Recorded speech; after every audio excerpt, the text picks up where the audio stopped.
이 시간 오늘 우리에게 주신 하나님 말씀은 예레미야 50장 1절에서 16절의 말씀입니다. 예레미야 50장 1절에서 16절 함께 합독하겠습니다. 여호와께서 선지자 예레미야에게 바벨론과 갈대아 사람의 땅에 대하여 하신 말씀이라. 너희는 나라들 가운데 전파하라. 공포하라. 깃발을 세우라. 숨김이 없이 공포하여 이르라. 바벨론이 함락되고 벨이 수치를 당하며 무르닥이 부스러지며 그 신상들은 수치를 당하며 우상들은 부스러진다 하라. 이는 한 나라가 북쪽에서 나와서 그를 쳐서 그 땅으로 황폐하게 하여 그 가운데 사는 자가 없게 할 것임이라. 사람이나 짐승이 다 도망할 것임이니라. 여호와의 말씀이니라. 그날 그때에 이스라엘 자손이 돌아오며 유다 자손도 함께 돌아오되 그들이 울면서 그 길을 가며 그의 하나님 여호와께 구할 것이며 그들이 그 얼굴을 시온으로 향하여 그 길을 물으며 말하기를 너희는 오라 잊을 수 없는 영원한 언약으로 여호와와 연합하라 하리라. 내 백성은 잃어버린 양떼로다. 그 목자들이 그 길을 곁길로 가게 하여 산으로 돌이키게 하였으므로 그들이 산에서 언덕으로 돌아다니며 쉴 곳을 잊었도다. 그들을 만나는 자들은 그들을 삼키며 그의 대적은 말하기를 그들이 여호와 곧 의로운 처소시며 그의 조상의 소망이신 여호와께 범죄하였음인즉 우리는 무지하다 하였느니라. 너희는 바벨론 가운데서도 도망하라. 가드야 사람의 땅에서 나오라. 양떼에 앞서가는 순념소 같이 하라. 보라, 내가 큰 민족의 무리를 북쪽에서 올라오게 하여 바벨론을 대항하게 하리니 그들이 대열을 버리고 쳐서 정복할 것이라. 그들의 화살은 노련한 용사의 화살 같아서 허공을 치지 아니하리라. 갈대아가 약탈을 당할 것이라. 그들을 약탈하는 자마다 만족하리라. 여호와의 말씀이니라. 나의 소유를 노력하는 자여 너희가 즐거워하며 기뻐하고 타작하는 송아지같이 발굽을 구르며 곤마같이 우는도다. 그러므로 너희의 어머니가 큰 수치를 당하리라. 너희를 낳은 자가 치욕을 당하리라. 보라, 그가 나라들 가운데의 마지막과 광야와 마른 땅과 거친 계곡이 될 것이며 여호와의 진노로 말미암아 주민이 없어 완전히 황무지가 될 것이라. 바벨론을 지나가는 자마다 그 모든 재난에 놀라며 탄식하리로다. 바벨론을 둘러 대열을 벌이고 활을 당기는 모든 자여 화살을 아끼지 말고 쏘라. 그가 여호와께 범죄하였음이라. 그 주위에서 고함을 지르리로다. 그가 항복하였고 그 요새는 무너졌고 그 성벽은 허물어졌으니 이는 여호와께서 그가 행한 대로 그에게 내리시는 보복이라. 그가 행한 대로 그에게 갚으시는 도다. 파종하는 자와 추수 때에 낫을 잡은 자를 바벨론에서 끊어버리라. 사람들이 그 압박하는 칼을 두려워하여 각기 동족에게로 돌아가며 고향으로 도망하리라. 아멘.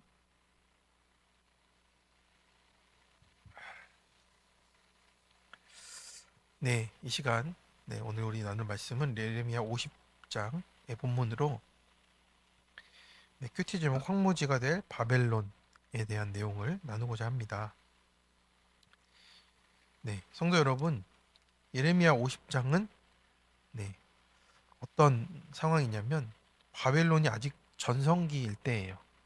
그러니 이렇게 무너질 것 같다 뭐 이럴 때도 아니고 이제 온 나라를 온 세상을 휩쓸고 있을 때에 선포된 말씀입니다. 그러니까 예언이기 때문에 그렇다라고 할 수 있지만 참 믿어지기가 힘든 말씀이잖아요. 이때 바벨론은 애굽을 꺾고 아수르도 무너뜨렸고 예루살렘을 함락시킨 당대 최강국이었습니다. 예루살렘도 너무 강한 나라는 아니었기 때문에 남유다는 되게 작은 나라였거든요. 그래서 그렇게 이 최강국으로서의 면모를 보이고 있을 때였습니다. 그래서 유다는 이미 포로로 끌려가 있었고 사람들의 눈에는 바벨론은 절대로 망하지 않을 나라였던 것입니다. 그런데 하나님이 그때 예레미야를 불러가지고 바벨론이 황무지가 될 것이다 하시니 우리가 믿을 수가 없는 것이죠. 그런데 그렇습니다. 사실 사람이 보기엔 잘 나갈 때가 가장 위험한 때라고. 사실은 그 안에 그 나라가 멸망할 그것들을 다 가지고 있다라는 거죠. 그래서 바벨론은 하나님 없이도 잘 살 수 있다고 믿는 내 인생의 구조예요. 그러니까 우리가 이것을 봐야 한다라는 거죠. 내 인생의 전성기를 지금 살아가고 있는 우리인데 하나님 없이도 잘 살 수 있다는 그 바벨론이 내 안에 심겨져 있는 건 아닌가를 돌아봐야 한다라는 거죠. 그래서 말씀보다 내 생각을 의지하고 은혜보다 내 힘을 붙드는 삶을 생각해 보라는 겁니다. 그래서 하나님은 오늘도 그 바벨론을 무너뜨리시고 우리를 살리시기를 원하시죠. 그래서 하나님은 내 원수를 멸하시는 분이 아니라 내 죄를 멸하시는 분임을 먼저 기억해야 한다라는 겁니다. 네, 첫 번째로 모든 우상들이 수치와 무너짐을 당합니다. 네, 하나님은 먼저 바벨론의 신들을 지목하시는 거예요. 근데 우리가 회개의 자리로 나아가기 위해서는 늘 그렇습니다. 내 안에 있는 내 우상들이 무너져야 돼요. 내가 붙드는 자존심, 내 힘이 무너져야만 그때 내 모습을 보게 된다라는 거예요. 그래서 바벨론도 그들의 자존심, 그들의 정체성, 그들의 문제를 지목하시는 거예요. 벨이 수치를 당하고 무로닥이 부스러진다. 그러니까 벨과 무로닥은 바벨론의 최고 신입니다. 전쟁과 또 번영과 그들의 평안을 붙들어주는 신이에요. 그래서 그 신들을 향해서 수치를 당한다, 부스러진다 라고 강하게 말씀을 하시는 겁니다. 여기서 수치는 드러나서 부끄러워지는 것이 되는 겁니다. 부스러지다는 완전히 산산조각이 나서 다시 회복이 불가능한 상태를 뜻해요. 그러니 바벨론의 우상은 한순간에 완전히 무너진다라는 뜻입니다. 왜냐하면 우상은 어떻습니까? 생명이 없어요. 바벨론이 진 것이 아니고요. 바벨론이 믿던 것이 거짓이었다라는 게 드러난 거예요. 그러니까는 그전에는 힘이 있어 보여서 건드릴 수 없었는데 사실은 이게 생명이 없던 것임이 드러났을 뿐이라는 것이죠. 그래서 하나님께서는 이 바벨론의 신을 먼저 치시는 겁니다. 그것이 거짓임을 드러낸 거예요. 그래서 우상은 어떤 존재냐면 반드시 나를 살릴 것처럼 말하다가 결국 나를 부끄럽게 만드는 존재입니다. 그래서 오늘 우리는 바벨론이 이렇다 저렇다 하지만요. 사실 내 인생에도 벨과 무로닥이 있다라는 거죠. 말씀보다 경험이 있고 회개보다 합리화가 있고 십자가보다 성과가 있고 공동체보다 내 판단이 있다라는 거예요. 내가 붙들고 있는 안전장치, 자존심, 경험과 성과들이 나를 이렇게 붙들고 있는 겁니다. 그래서 우상은 어떤 거냐면 겉으로는 아닌 척 하는데 내가 하나님보다 더 사랑하고 있는 거예요. 하나님보다 더 안전하다고 여기고 말씀 없이도 괜찮다고 또 이 정도면 괜찮다라고 하면서 내가 의지하는 것들을 봐야 하는 거죠. 그래서 우상이 무너지잖아요. 그러면 내가 하나님 앞에 돌아서기보다 그러니까 먼저 원망과 두려움이 나오는 거예요. 그러니까 내가 두려움으로 지금 붙잡고 가려고 하고 있는 것들이 나를 내 우상을 보게 하는 거죠. 그래서 나는 그것이 지켜줄 수 없다라는 그 거짓이 드러날 때 내 안에서 뭐가 나오는가를 봐야 되는 거예요. 원망인지 두려움인지 그런 것에서 우리가 지금 벨과 무로닥을 의지하고 있다라는 겁니다. 그래서 오늘 하루가 우리가 마음이 가장 많이 가는 대상이 뭔가 생각을 해봐야 됩니다. 자식의 무너짐인지 아니면 우리 가정 안에서의 관계의 문제인 건지 내가 가장 힘들어하고 두려워하는 것이 지금 나의 우상처럼 붙들려 있다라고 하는 겁니다. 그래서 그것을 제 벨과 무르닥입니다 고백하는 게 오늘 우리의 하루가 되어야 한다라는 겁니다. 그래서 우리가 흔들리는 상황이 오면 설명하지 않고 인정하고 가야 돼요. 내가 그러고 있구나. 100%가 아니어도 20%가 있어도 내가 그러고 있구나를 인정해야 되는 거예요. 하나님은 오늘도 북쪽에서 군대를 일으켜서 내가 의지하던 거짓 안전을 무너뜨리는 거예요. 왜냐하면 우리가 무너져야 돌아오기 때문에 그래요. 수치를 당하기도 하고 그 무너짐 속에서 내 모습을 보게 하시는 겁니다. 적용 질문입니다. 불안 속에서 내가 하나님보다 먼저 붙잡는 벨과 무르닥은 무엇입니까? 내 우상이 수치와 무너짐을 당해야 함을 깨달으십니까? 하나님이 그것을 흔드실 때 나는 회개합니까? 방어합니까? 두 번째입니다. 영원한 언약의 여호와께 돌아오라고 하십니다. 갑자기 장면이 바뀌었어요.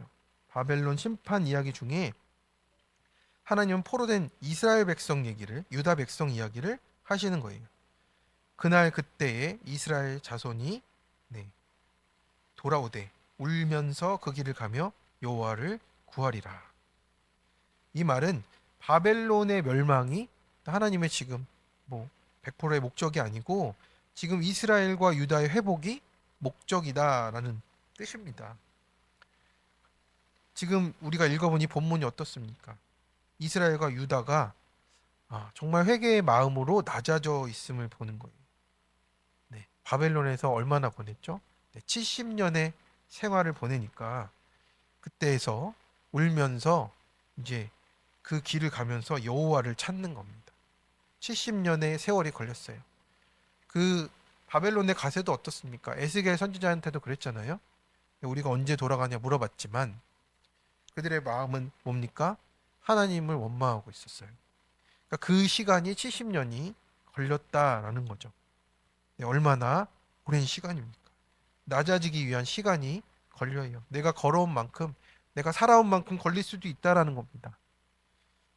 그래서 여기서 울다라는 말은 무엇입니까? 단순한 감정이 아니었고 방향이 바뀌는 회개의 눈물이었어요. 그러니까 포로 생활은 단순한 정치적인 실패, 이런 나라의 군사력의 부족이 아니었고 말씀을 잃어버린 결과였다라는 것을 지금 깨달으며 낮은 마음으로 돌아오는 거잖아요. 그들은 또 물었습니다.